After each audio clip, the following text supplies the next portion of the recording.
What's going on, guys? Appreciate you guys joining me today. Thanks for tuning into the video. This is my very first YouTube video, and it's definitely something that I've been wanting to do for a while.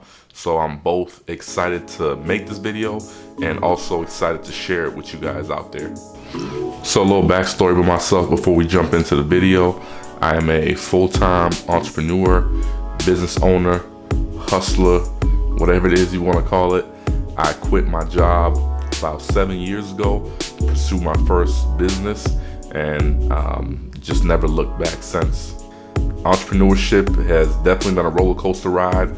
A lot of highs, a lot of lows, a lot of people doubting you, a lot of self-doubt. But to me, it's a completely 100% worth it. And as far as I'm concerned, it's the best game to play. So what can you guys expect from this channel? Well, if it's anything to do with money, investments, credit, self-development, business, entrepreneurship, leverage, those sort of things, that's what we're going to be diving into. I'm basically going to be sharing with you guys why I do certain things I do in my businesses, and also my thought process while I'm making these decisions. And also make sure you guys stick to the end of the video, because I'll be showing you guys what my Turo business is currently doing this year, 2020, and what my profits look like for the last 3 months into the year so far. So without further ado, let's jump right into today's video. And today we're here to talk about my Turo business. So I'm pretty sure most of you guys already know what Turo is, but for the ones that don't, Turo is a rideshare app or company, and I see a lot of people comparing it to Airbnb. Meaning, if you go on the app and you're looking to rent a vehicle, people rent their vehicles on the app, and you have an option to rent directly from these people or these hosts, and Turo is basically the facilitator or the middleman in the transaction. Now in this video, I'm not going to be diving into the pros and cons of renting on Turo as opposed to a traditional rental company. I'm going to try to stick strictly to the numbers, and pretty sure that's why you guys came here and that's what you guys want to see. But if you guys want to see these topics covered in future videos, please let me know in the comments and I'll be sure to provide it. So how did I even hear about Turo? Well, I own a business in the automotive space because I'm a licensed dealer myself, so I interact with a lot of dealers and people involved in the automotive space, whether they're leasing the vehicles or renting them. So I've been talking to a couple people at the time about Turo and basically trying to pick their brains about their Turo businesses. And I didn't initially start right when I heard about it. It was a good 2 years before I decided to jump into the rental business. So after doing some market research in my area and talking to these other hosts, I was pretty sure that I could enter into this field and be able to successfully get a piece of this pie. And if it didn't work out, well, I could at least still sell the cars, something I would normally do as a car dealer.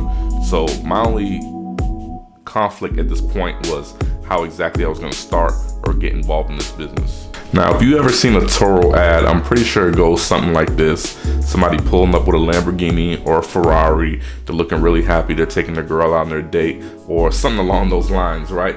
Well, getting involved in Turo, I decided that, you know, I wasn't ready for that kind of risk yet. I wasn't going to go out and lease a Ferrari or get a car note on an expensive BMW, but instead I figured I would get more everyday cars, more affordable cars, and I would basically target that kind of customer, somebody looking for everyday transportation as opposed to somebody looking for a supercar to rent on the weekend.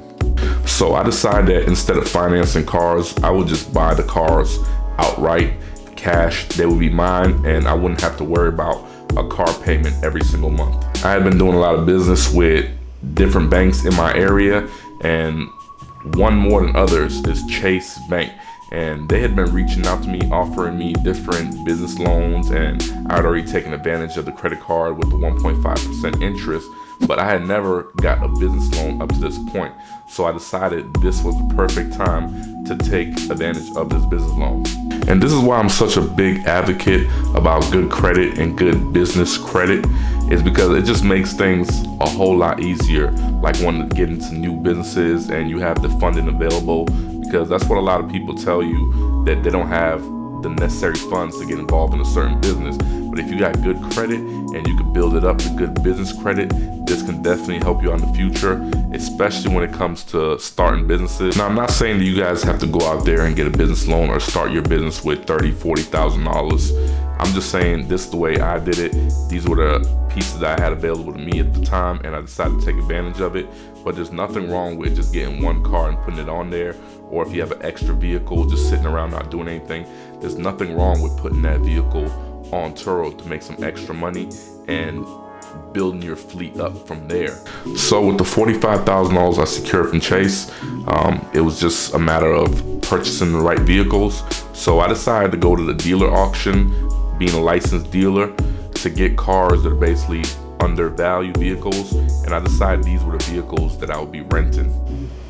Now, there's a big advantage from purchasing vehicles from the dealer auction, because a lot of times, like I mentioned, the vehicle is undervalued, meaning I could purchase a vehicle worth $7,000, I could get it for $5,000 at the auction, a $2,000 discount, meaning that if anything was to happen to the vehicle and I had the appropriate insurance coverage on it, I would still get market value for this vehicle.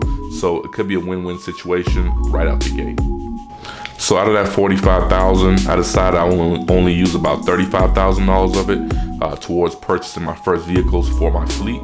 And these vehicles were a 2013 Ford Fusion, a 2014 Ford Escape, a 2014 Ford Focus, and a 2011 Infiniti G37, all in great condition, all with reasonable mileage. And out of those first 4 vehicles I initially bought, I only have one of those vehicles currently still on my fleet, which is the 2013 Ford Escape. And this vehicle has been great, very low maintenance. People love it. It's always out. And I think up to this point right here, the vehicle is paid off.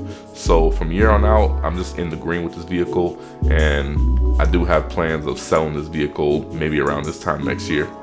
And as far as my expectations or numbers went, as long as I could pay for the vehicle within a year, then it made sense to rent that vehicle for that amount of price. Meaning, if I had $5,000 into the vehicle and this vehicle brings in, or is priced to bring in $500 a month after insurance, then it still fits my criteria, because in doing so, I'll be able to pay the vehicle or have that money back that I paid for the vehicle in 1 year, and I still have the asset.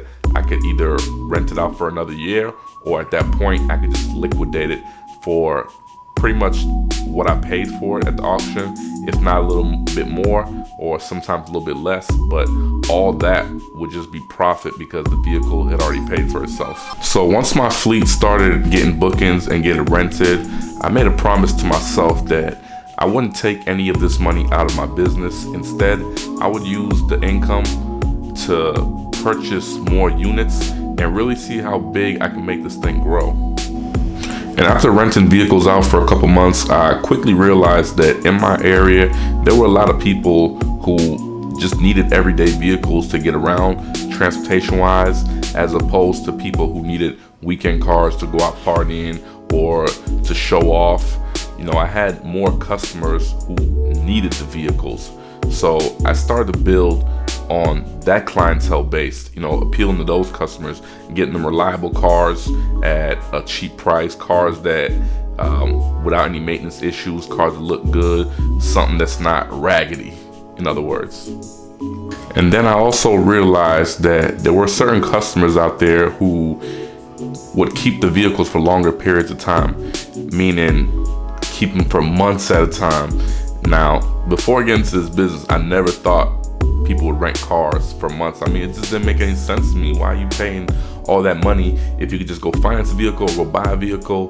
But then I realized that some of these people or these guests don't have good credit, and they don't have those options of low interest car notes, nor do they have the cash on hand to just go and purchase vehicles. So if they're living paycheck to paycheck and they got to get around, then a lot of times rental is their best option or their only option. So I decided that I would target these customers, and every time I found one, I call them the holy grail of rentals. Now, these are people that are going to keep the car for months at a time.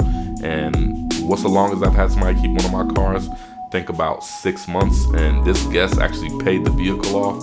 I got a great deal on this vehicle at the dealer auction, and she was pretty much in the vehicle for 6 months. When I got the vehicle back, it was pretty much paid off at that time, but I continued to rent it on Turo, and as a matter of fact, it's still being rented till this day, and it is currently on a trip right now as we speak. So it was really a combination of not taking any profit out of the business, just rolling the profits back in, increasing my fleet, and also meeting some of these long-term renters that allow me to break the $60,000 mark in 2019 on Turo.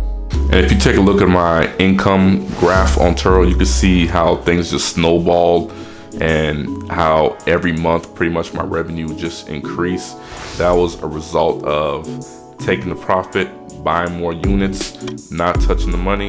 Next month, take the profit, buy another unit, and pretty much halfway through the year, I got to a point where I could pretty much get or add a unit onto my fleet every single month and still not take any profit out of the business. Now, one of the things that attracted me to this business is the potential to turn into a passive business. Now, right now, my current Turo business is not 100% passive, but the trade-off compared to the work I'm doing versus the profit I'm making, I mean, it's a great deal. It's a no-brainer. But eventually, I do want to make this business 100% passive. It's just not at that point right now. So if you're trying to make these numbers and you don't have a team lined up or you don't have a certain structure set up, prepare to do some work. Now, is it like working a 40-hour work shift? No, it's not, unless you have a fleet of 50 to 100 cars and you're doing it by yourself for whatever reason. But if you're looking at my business model at this point right now, I have 13 units and I do between 5 to 10 hours worth of work every week. So the max fleet size I've had up to this point was 13 vehicles, and there has been plenty of times where all 13 vehicles are out in the street making money, and I'm spending a weekend with my family, or I'm doing other things that's not involved with Turo. So those times do happen. You're not always going to be doing work. Eventually, my plan for this business is to build my fleet up and hire somebody on, maybe full-time, to manage that and do a lot of the running around, because most of your time, a lot of your time is just going to be involved with cleaning the vehicles, taking it to the tire shop, or taking it for basic maintenance.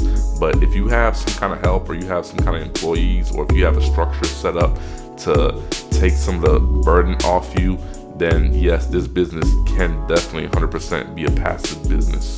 So for example, for my business, I'm basically like a detail shop. All I'm doing is when the vehicles come back, I'm cleaning them out, I'm getting it ready for the next trip. If it doesn't have a current trip booked, I'm still getting the vehicle ready, so when somebody is ready to book it, they just come pick it up. There's not much to do. So I'm always cleaning vehicles, or somebody else in my shop is always doing the cleaning. That is the majority of the work when it comes to Turo. First tip is prepare your mindset. This is a people's game, like any other business. When you're dealing with people, sometimes it can be a headache. Let's keep it real. So you got to prepare yourself for different situations that can happen. So whether you're learning off this video, you're getting tips off this video, or you know somebody else who's currently a host on Turo, you want to be asking questions. You want to find out different ways things can go wrong, and you want to prepare yourself for that. More importantly, prepare yourself mentally. Too many times, everything's going good, smooth sailing, the money's coming in, and then you run to one little road bump and you're ready to call it quit. This is not how we run successful businesses. Things always happen. These are people you're dealing with, and these are vehicles that, you know, things happen. As I promised at the beginning, I'm going to show you guys what I'm currently doing this year in 2020. With everything that's going on, the rentals have basically slowed down a lot. However, I still have regular customers who are hanging on to these vehicles, and they do still need to get around. So that's why I can't stress that enough. You know, find you a regular, somebody who's going to keep the vehicle and still pay you to use the vehicle. These are the best customers, hands down, and they truly do make this business passive. So diving right in, I'm going to show you guys what my numbers are looking like for this year so far, 2020. All right, so I'm going to log into my Turo account. Log right in. And you see I'm already logged in. So I just want to point something out for you guys. And if you can see over here, this basically breaks down my profile and shows that I joined in October 2018. That was my very first trip on Turo. Also shows that I have 658 trips under my belt currently since I've started in October 2018. And it also shows my rating right here, which is a 5-star rating. So that just goes to tell you how seriously I take my reviews and my ratings. So let's go in the host tab, let's go to earnings. I just want to also show you guys my performance, and you can see that right there. It's just congratulating me on my all-star host status. I think they review this quarterly, so if you meet the criterias, you can get the all-star host badge. So just want to show you guys right here. You see my performance, and this is from July 2019 to currently, and you can see it just gives you some stats that the guests can also see: commitment rate, response rate, acceptance rate, 5-star ratings, and completed trips since that date I mentioned. So it just looks good on your profile if you got a lot of positive reviews and people just, you know, if they can know what to expect based on good reviews, then it makes it easier to get bookings, and guests keep the car longer and they get to experience the same customer service, and it just keeps going. So let's go to my earnings. I want to show you guys that 2018. October 2018 had my very first trip. You can see I only made $872 this month. Did a little better in the next month, and the month after that, 2019, is where I really saw growth, started reinvesting my money back into the business. And the end of 2019, very optimistic, doing my best numbers, hitting the $8,000 mark in 1 month. 2020 kind of picked up where I left off in 2019, 73, 83. And in March of 2020 is where I started to feel the effect of the coronavirus pandemic. Halfway through March, all the stay-at-home orders started to kick in, and people just weren't renting cars. But like I mentioned earlier, I still had some regulars, and still currently do have some regulars that are holding on to the cars. So March, you know, not looking that good compared to my previous months, but definitely still grateful to be making some income for sure. So that's everything for right now.